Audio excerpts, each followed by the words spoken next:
Pensez-vous vraiment connaître les personnes qui vous entourent?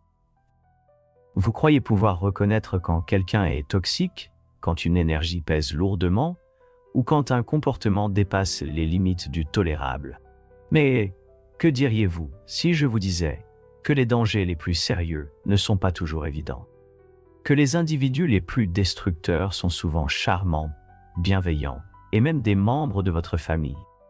Et que pendant que vous vous protégez des menaces visibles, vous laissez entrer dans votre esprit quelque chose de bien plus dangereux, l'inconscient des autres qui envahit le vôtre.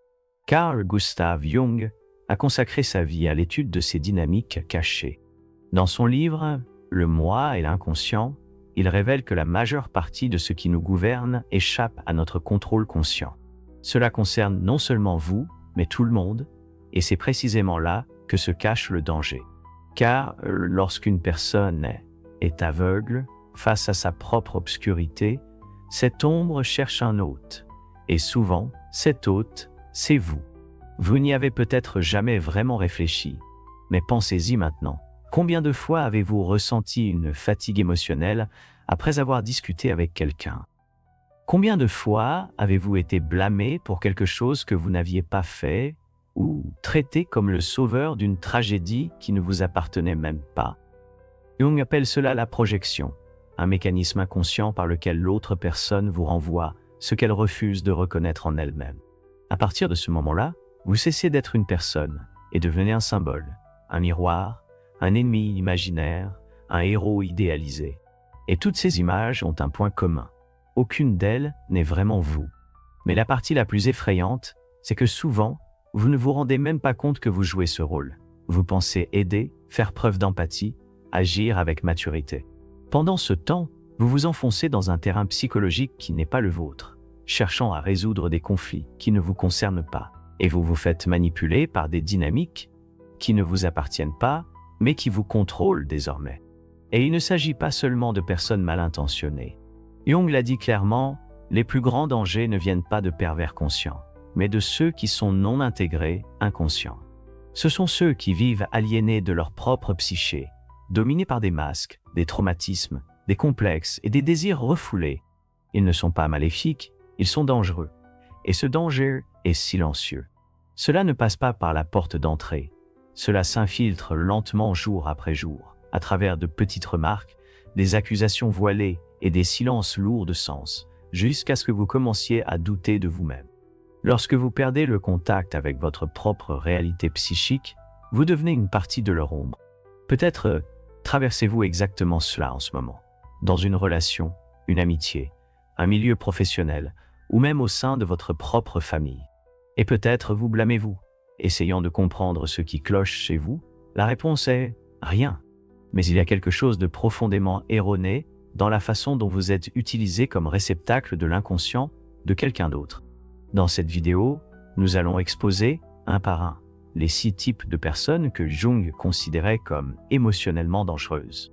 Ces profils n'agissent pas par malveillance délibérée, mais sous l'influence de forces internes qu'ils ne comprennent pas eux-mêmes, et c'est ce qui les rend si destructeurs. Nous utiliserons les mots de Jung, ses concepts et ses avertissements directement tirés de ses œuvres telles que pour vous montrer comment reconnaître ces profils. Mais plus encore, nous allons vous ouvrir les yeux sur la possibilité que peut-être, juste peut-être, l'un ou plusieurs de ces profils se trouvent aussi en vous. Êtes-vous prêts? Alors, prenez une profonde inspiration et avancez. Mais attention, une fois que vous aurez entendu cela, vous ne regarderez plus les autres, ni vous-même, de la même manière. Imaginez vivre avec quelqu'un qui vous rend responsable de tout ce qu'il ressent, qui transforme votre simple présence en un déclencheur, qui vous fait porter le poids d'émotions que vous n'avez jamais provoquées. Au début, il semble fragile, sensible, profond, mais avec le temps, vous réalisez que vous êtes entraîné dans un champ de bataille qui n'est pas le vôtre et où vous êtes déjà désavantagé. C'est le manipulateur inconscient, quelqu'un qui ignore ses propres blessures, mais qui les projette sur les autres comme une forme de survie psychique. Jung disait, « Ce que nous ne confrontons pas en nous-mêmes, nous le rencontrons sous forme de destin, et souvent, ce destin a un nom, un visage, et partage la même table que vous. Le manipulateur inconscient est dominé par un contenu refoulé, des traumatismes non intégrés, des fragments émotionnels non résolus. Au lieu de se tourner vers l'intérieur, il se projette vers vous et vous transforme en une toile pour ses conflits internes. Ce type de personne vit dans un état de projection chronique. Selon Jung, la projection est une fonction inévitable de la psyché, mais si elle n'est pas reconnue, elle devient destructrice. Dans son livre « L'ego et l'inconscient », il affirme que la projection engendre une sorte de cécité psychique, une prison où l'autre cesse d'être vu tel qu'il est et devient utilisé comme un symbole de ce qui est caché en nous. C'est exactement ce que fait le manipulateur inconscient. Il ne vous voit pas, il voit une partie perdue d'eux-mêmes et réagissent comme si c'était réel. Ces personnes se posent souvent en victime. Tout ce qui se passe est la faute de quelqu'un d'autre, jamais la leur. Quand ils ressentent de la colère, c'est parce que vous l'avez provoquée.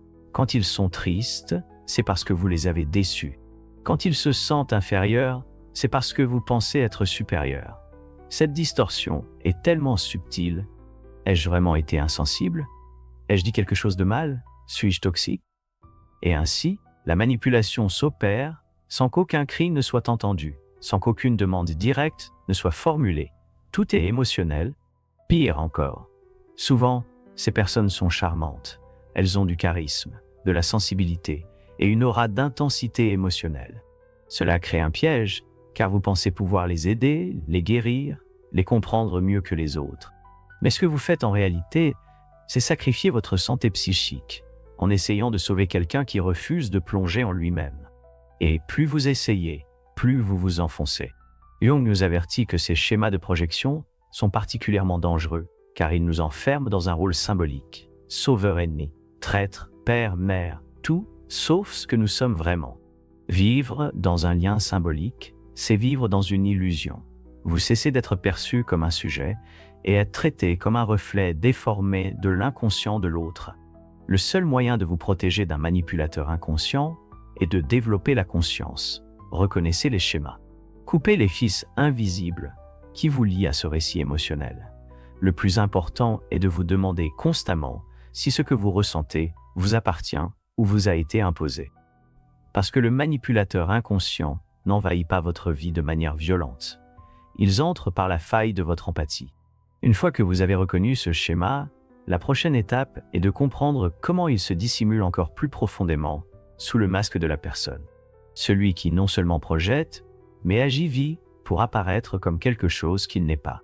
Dans la prochaine section, nous explorerons le porteur de la persona et comment cela représente l'un des plus grands risques psychologiques pointés par Jung. Car tandis que le manipulateur inconscient projette ses conflits sur vous, le porteur de la persona peut vous entraîner dans un monde ou même vous oublier qui vous êtes réellement. Si ce contenu vous parle, cliquez sur le bouton s'abonner et abonnez-vous à la chaîne. Merci pour votre soutien. Tous les dangers psychologiques ne proviennent pas de comportements extrêmes. Parfois, cela vient de ce qui semble trop parfait. Du sourire toujours prêt, de la posture impeccable, de l'image sans défaut. Nous vivons à une époque des apparences où l'être est moins important que le paraître. Pour Jung, cela posait un problème sérieux, car lorsque quelqu'un s'identifie trop à sa propre persona, le masque social que nous utilisons pour nous adapter au monde, il risque de se déconnecter complètement de son essence. Ceux qui vivent pour le masque non seulement se perdent, mais commencent également à déformer tous ceux qui les entourent. Dans son livre « L'ego et l'inconscient », Jung affirme que la persona est ce que quelqu'un n'est pas, mais ce qu'il les autres pensent qu'il est. En d'autres termes, c'est une construction artificielle, façonnée par des attentes sociales, familiales et professionnelles. En soi, la persona n'est pas une erreur. Nous l'utilisons tous. Elle nous permet de remplir des rôles sociaux, d'être médecin, enseignant, frère ou ami. Le problème commence lorsque quelqu'un croit qu'il n'est que cela.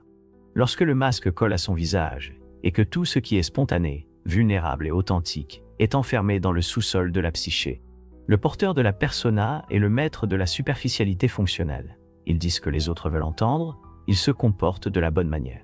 Il évite les conflits à tout prix, mais derrière le rideau du contrôle, il y a une âme en ruine. Car plus ils soutiennent l'image, plus ils étouffent le soi.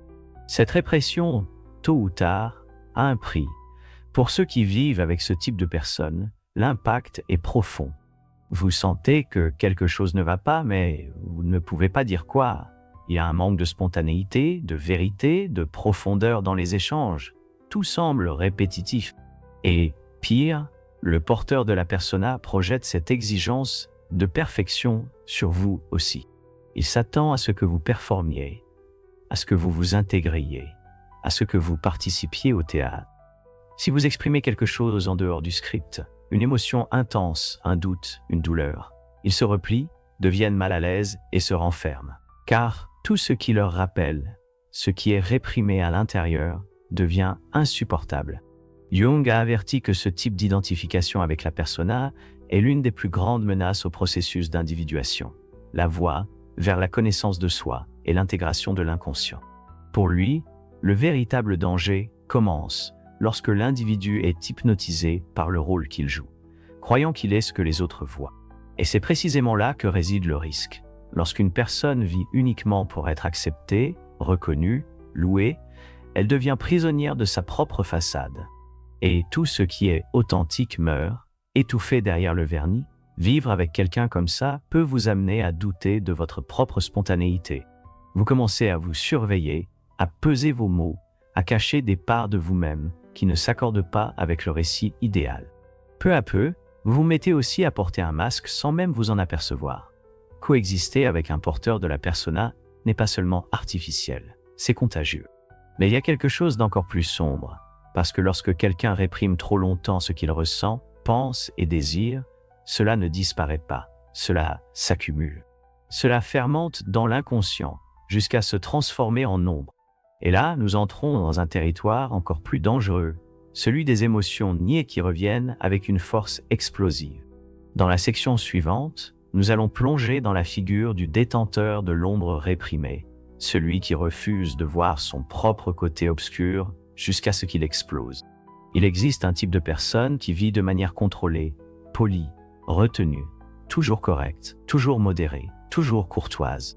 Mais derrière ce vernis d'équilibre se cache une force prête à se libérer. Car tout ce qu'il considère comme mal, laide ou inacceptable est simplement refoulé dans le sous-sol de l'âme. Ce n'est ni surmonté, ni transformé. C'est simplement réprimé. Voici l'essence du détenteur de l'ombre réprimée. Quelqu'un qui tente d'être léger tout le temps, jusqu'à ce que l'obscurité prenne le dessus. Carl Jung a consacré une grande partie de son travail à comprendre l'ombre. Dans Zion, il déclare « L'ombre est tout ce que l'individu refuse de reconnaître en lui-même, et pourtant insiste pour se manifester d'une certaine manière. Nous ne parlons pas de quelque chose d'externe. L'ombre n'est pas le mal du monde. Ce n'est pas l'autre. Ce n'est pas l'ennemi. L'ombre est interne. C'est la haine que vous refusez de reconnaître. C'est l'envie que vous rationalisez. C'est la sexualité que vous refoulez. C'est l'ambition que vous cachez derrière l'humilité. Tout ce que vous rejetez en vous ne disparaît pas. Cela se transforme en ombre. Et, comme l'a expliqué Jung, ce que vous ne rendez pas conscient dirige votre vie, et vous l'appelez destin. L'agent de l'ombre refoulé ne paraît pas dangereux à première vue. Au contraire, c'est souvent quelqu'un d'admiré, discipliné, aimable et serviable. Mais il y a quelque chose d'étrange. Ils ne tolèrent pas la faiblesse chez les autres. Ils réagissent mal à la spontanéité et sont dérangés par des émotions fortes. Ils semblent toujours tendus, mais n'explosent jamais, jusqu'au jour où ça arrive. Et quand cela se produit, c'est dévastateur. Cette personne vit dans une vigilance émotionnelle constante. Il ne se laisse pas aller à ressentir, et c'est pourquoi il condamne ceux qui le font. Il ne se laisse pas entendre, et c'est pour cela qu'ils attaquent ceux qui s'expriment. Ils deviennent moralisateurs, exigeants et contrôlants. Mais tout cela n'est qu'une tentative de garder l'inconscient sous contrôle. Jung était formel. Plus le persona est fort, plus l'ombre est refoulée. Et plus l'ombre est refoulée, plus son expression sera brutale. Vous pouvez repérer ce schéma chez des personnes qui ont des réactions disproportionnées, qui explosent pour un rien, qui gardent rancune pendant des années, et qui sabotent les relations de manière passive-agressive.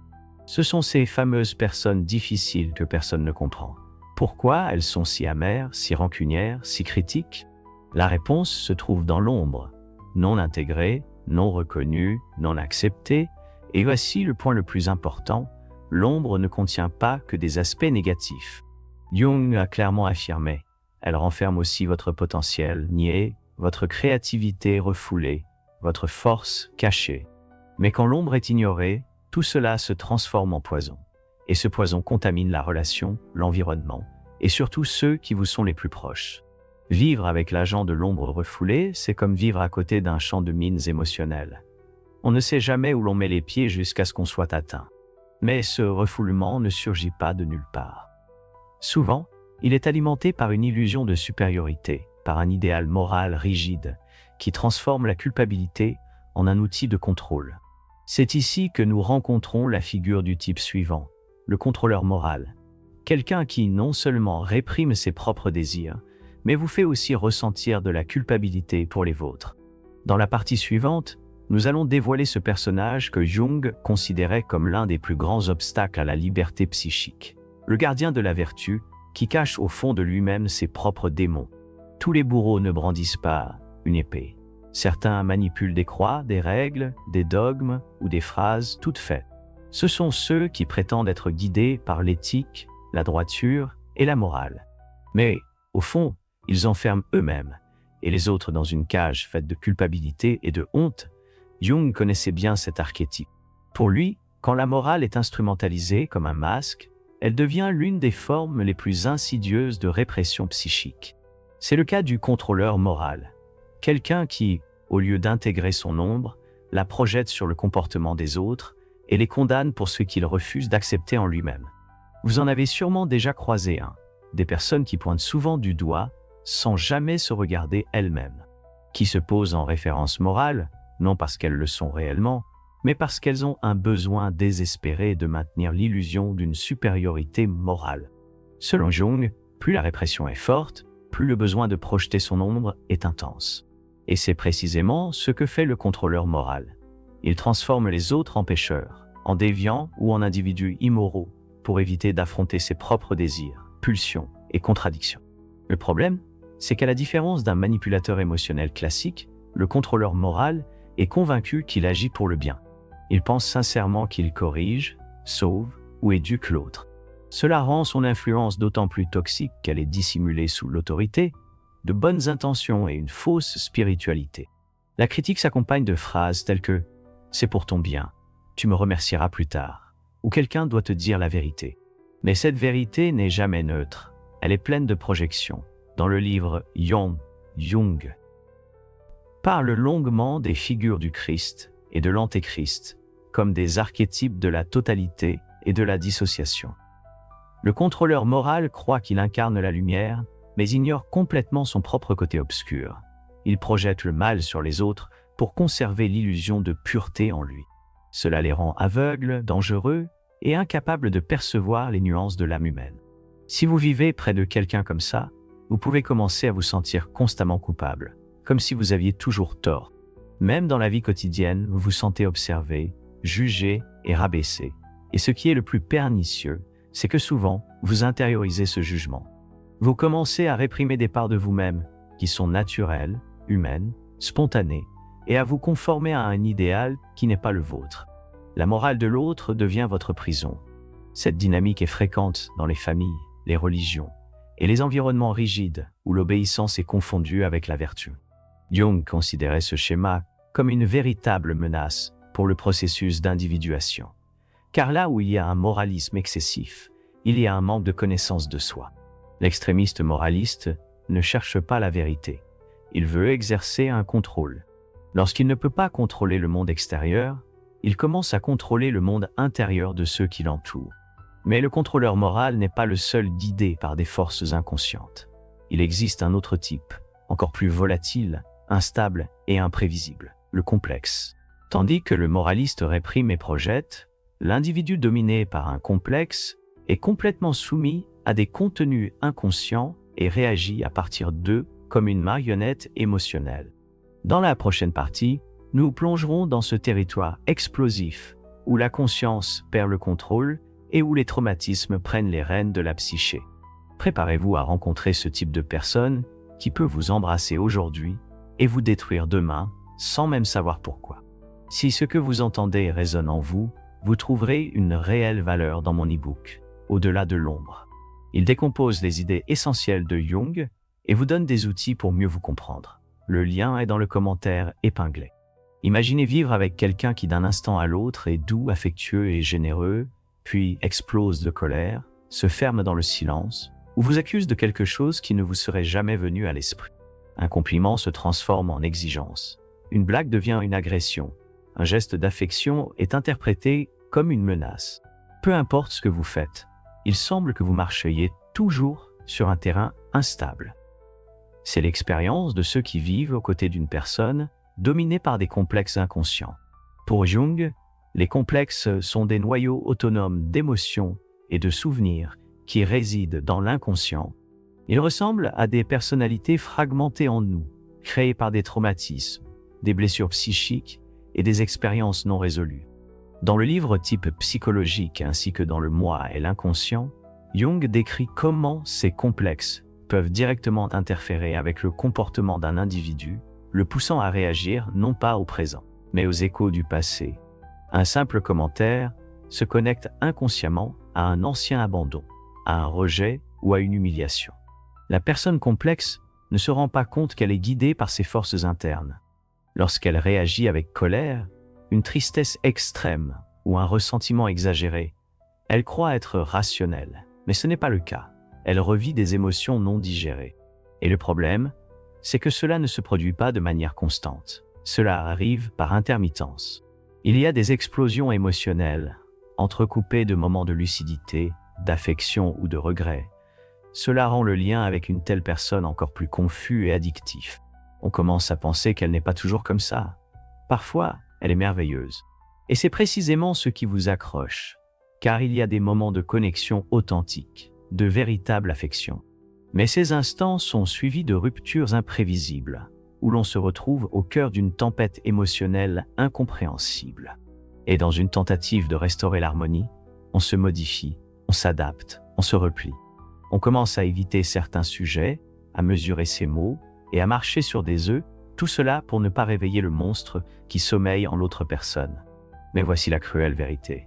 Ce monstre n'est pas réveillé par vous. Il est toujours là, latent, affamé, attendant le moindre déclencheur pour surgir. Et lorsqu'il surgit, il dévore tout autour de lui. Pour Jung, les complexes non reconnus finissent par coloniser la psyché. Ils parlent pour vous, ressentent pour vous et agissent pour vous. Dans le cas de la personne complexe, cette prise de pouvoir se produit fréquemment. Elle peut être dominée par des complexes d'infériorité de martyr, d'abandon ou de persécution, chacun avec ses narrations, ses émotions et ses exigences. Plus vous essayez de maintenir la paix, plus vous alimentez l'illusion qu'il est possible de contrôler l'incontrôlable. Être proche de quelqu'un comme ça, c'est vivre en alerte constante. Il n'y a jamais de stabilité émotionnelle. Le présent est toujours contaminé par des fantômes. Tôt ou tard, vous commencez à absorber ces fantômes. Vous commencez à douter de vous-même, de votre mémoire et de vos sentiments. Sans s'en rendre compte, vous êtes vous aussi colonisé par l'inconscient de l'autre. Mais la partie la plus dangereuse est encore à venir. Car pendant que la personne complexe oscille entre des extrêmes émotionnels, il existe un autre type de personne qui ne crie pas, n'explose pas, n'accuse pas, mais consomme votre énergie jusqu'à ce qu'il ne vous reste plus rien. Dans la prochaine et dernière section, nous parlerons du vampire psychique, celui qui se nourrit de votre temps, de votre attention, de votre empathie, et vous laisse épuisé, vidé et vide. Avec eux, nous clôturerons ce cycle en révélant ce que Jung croyait véritablement être le moyen de sortir de cette jungle inconsciente. Certaines personnes ne veulent pas de votre présence, elles veulent votre énergie. Elles feront tout pour l'épuiser, pas avec violence, ni avec une agression explicite, mais avec des demandes subtiles, un victimisme chronique et une dépendance émotionnelle camouflée en affection. C'est le vampire psychique, la forme la plus silencieuse et insidieuse de l'épuisement émotionnel, dont Carl Jung a jamais mis en garde, même si ce n'est pas sous ce nom. Car, dans le langage jungien, c'est le symbole de la relation symbiotique non résolue, le lien pathologique qui entrave la croissance psychique et dissout les contours du soi. Jung, dans divers passages de l'ego et l'inconscient et d'Angion, nous montre que l'une des plus grandes menaces au processus d'individuation, le chemin vers l'intégralité, est les relations symbiotiques.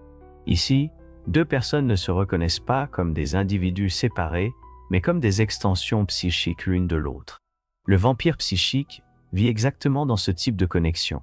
Il a besoin de votre attention constante, de votre confort quotidien et de votre disponibilité en permanence. Mais derrière ce besoin, il y a un vide qui n'est pas le vôtre et que vous ne pourrez jamais combler. Vous commencez par offrir du soutien, puis vous donnez du temps. Ensuite, vous tolérez des abus émotionnels au nom de la compréhension jusqu'à réaliser que toute votre énergie s'épuise et que vous ne savez plus où l'autre se termine et où vous commencez. L'épuisement est profond. Ce n'est pas seulement physique, c'est existentiel. On a l'impression que votre âme est dévorée, goutte à goutte, jour après jour. Jung a parlé de personnes qui, incapables de se soutenir psychiquement, s'attachent aux autres comme des parasites émotionnels. Et aussi cruel que cela puisse paraître, c'est la vérité. Le vampire psychique ne veut pas grandir, il veut être porté. Mais le danger ne réside pas seulement dans l'épuisement. Il se trouve dans la dissolution de soi. On commence à se sentir coupable de vouloir de l'espace, égoïste, de vouloir du silence, et froid de vouloir de la distance. Parce que le vampire psychique est un maître pour inverser les rôles. De victime, il devient accusateur, de dépendant, il devient manipulateur. Et avant que vous ne vous en rendiez compte, vous vivez pour éviter la crise, pour maintenir la paix, pour soutenir un lien qui vous ronge de l'intérieur. Jung nous offre un chemin pour rendre l'inconscient conscient, et cela s'applique à la fois aux autres et à nous-mêmes. Parce que, peut-être, qu'à un moment donné dans votre vie, vous avez aussi été un vampire psychique, ou une personne complexe, ou un porteur de la persona. Aucun d'entre nous n'est à l'abri.